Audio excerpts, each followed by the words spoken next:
Hey, Roger Weiland back with you on Big Board Sports, along with Chris Honorado. And as always, the UAlbany football coach, Greg Gattuso, joins us in studio. We'll leave here, head over to the Recovery Sports Grill in Guilderland for the taping of our UAlbany Football Weekly Show, which will air Saturday morning, 11:30. Saturday morning, 11:30, all season long on My 4 with UAlbany Football Weekly. Coach, what's the scouting report on Delaware? I mean, the CAA conference never gets any easier, but back on the road, Delaware, and then you'll finish up home against New Hampshire. Yeah, they're good. I mean, Coach Rocco and I have been friends. You know, he was my host at Penn State when I visited there way back 1,000 years ago. And I know him well. He's done a great job there. They're fighting for the playoffs. They're loaded. They got a bunch of talent. You know, we're going to have to be on our toes and play a great game. Last year we were playing really well and kind of hit a wall and had some turnovers and lost. But the bottom line is, you know, we got to go in and really match and exceed their energy and play a great football game. And, you know, I'd like to see us get back to what we do. And we started to last week. I think after the first quarter, we were really good for 3 quarters, but you need to play 4. Are they a little different than the matchup with Stony Brook? Yeah, they're bigger. You know, their offensive line looks like, you know, Penn State's. They got big guys. They're a real pretty looking team, and they're physical, and it's a different kind of game, you know. So we got to go in there and match it. But I like I said, we started to come out of this. I think we're practicing better. There's more physicality. The kids, you know, the young guys are starting to improve, and we need to go play a great football game. And I'll be curious. You know, we're really pushing our passing game to be more consistent, and they're going to have to be this week. You won't change your players. I know that. Seniors will still play, or at least the best players give you a best shot to win will play. But do you change the way you coach at all, knowing 2 games left, eye towards 2018? Does that change your mentality as head coach at all? Not really. You know, we probably will make sure a couple young guys get a couple snaps. We'll probably force a few snaps, but we're not taking anybody out of the lineup that's a starter that deserves to be out there. I mean, to me, it's all about practice habits and who's working hard, and I'm not seeing any signs. You know, the kids, all seniors get nervous in these situations, and I had a talk with them last week before the game, and I told them I've never done it. I've never done that when I took over Seton LaSalle High School. I didn't get rid of the seniors all the way in my entire life. I just don't believe in it. When I took over here, we didn't do it. We didn't run seniors out. I'm never going to do that. Certainly not going to do it to my seniors, and I want to see us get a couple wins for those guys and send them out on a high note. Well, to me, that would be the seniors. If I'm a senior, I want to leave this program on a high note. So let's get a 2-game winning streak rolling here, starting with Delaware. And if I'm a young player, hey, listen, we got great young talent. We're going to be a really good football team, and we are moving forward. So let's finish strong and take this into the off season and feel good about where we're at. No doubt. And I think, you know, the young player, the problem in a league like this is when your depth, we finally are starting to get depth. The depth guys are starting to see the grind of the league now. And you know, that offensive line, you know, they start to say, holy heck, everybody's good, you know, and the older guys already know that. So I think that there's a lot of learning and a lot of positive things that are going on. And I just hope that, you know, like I said, I hate our record, but I understand this process and I understand what it takes to build a program versus just selling out and taking all kind of transfers and all kind of different things. You know, we try to limit that because, you know, we're building a long-term program, and I think this has been a bump in the road to me, but we're gonna come out of it and be better. And I'm equally excited about who we are right now than I was when the season started. Been in every game, chance to win in every game. I would say you look back at this season, I get 2 games to go. The only game that you just like to say, don't know what the heck went happen with the Rhode Island game. Yeah. For the rest of the games, you've been in it to win it or you've won it, and you've been competitive. That was the only game where I'm not really sure what the heck happened. Yeah, that one's actually a little more predictable, I think, to me than anything. I got, you know, when the main, you know, the way the main game ended, you know, we got 2 touchdown opportunities and don't get them and miss a field goal. And I think that the kids, I was really worried about Rhode Island because I think the kids, one, we've beaten them 3 years in a row. I think our kids were just like, playoffs are over, you know, and I think that we've fought our tails off trying to get them to stay focused on winning the game. And we played a bad half. We played a good second half. We just played a bad, and that's where we've got to learn that I always tell the kids, I never say 60 minutes. I say 60 plus because you got to, in this league, you know, we're 1 and 2 in overtime games.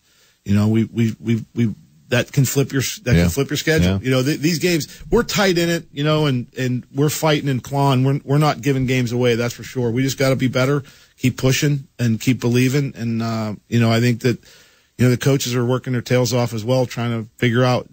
We've won these close games mostly in the past, and we got to get back to that. Greg, who's been the biggest surprise in this conference to you, either good or bad?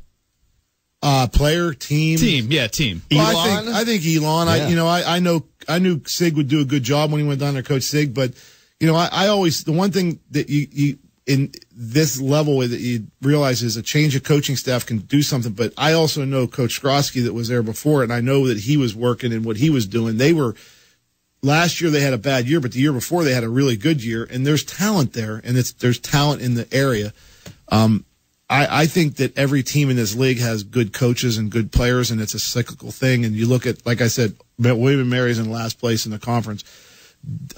Richmond and Villanova. Villanova's 4-5 right now. They're a national power. So it's just the nature of this beast. And we got caught in a rut of losing close games. We got to snap out of it because, it can, the thing is our record can be flipped with, we have people, they want to say, oh, you're 5 plays away. You could be 6-3, 7-2. I don't really ever put a lot of weight on that because, we've got the key for me is finding out why we're losing close games and try to work through it because it takes time. Sometimes you got to learn to win them. I mean, as good as Elon has been this year, that game at Elon was a 6-0 score.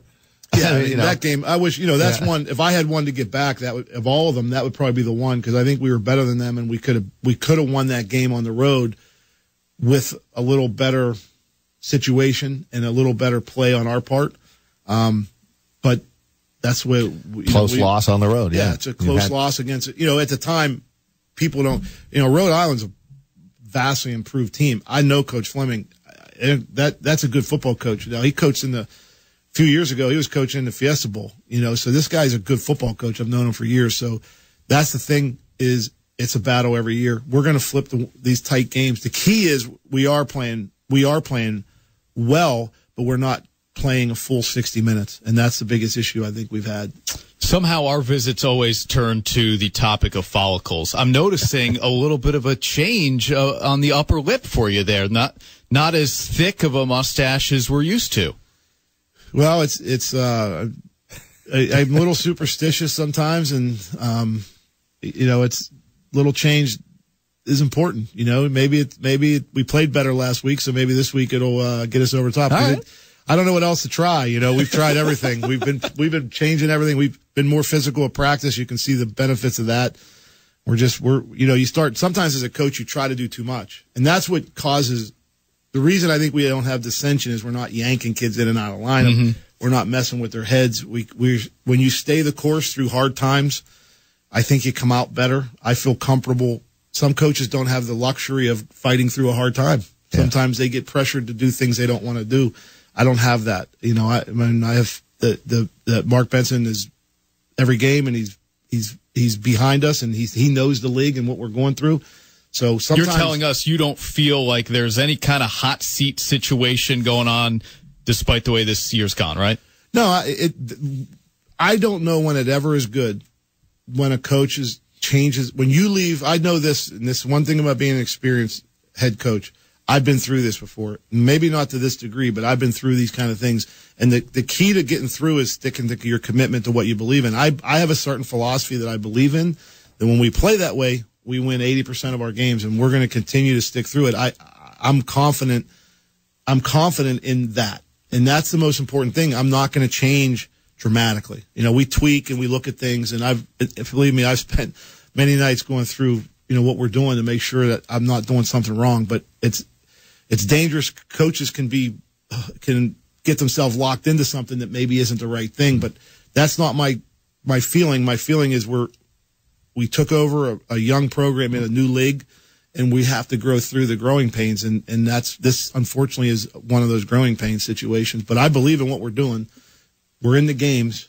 Yep. I think no doubt. And I think that we're going to be a better football team next year, only because we're going to lose some guys, but we're going to add a bunch of really good freshmen into the mix, and I think we're going to be better.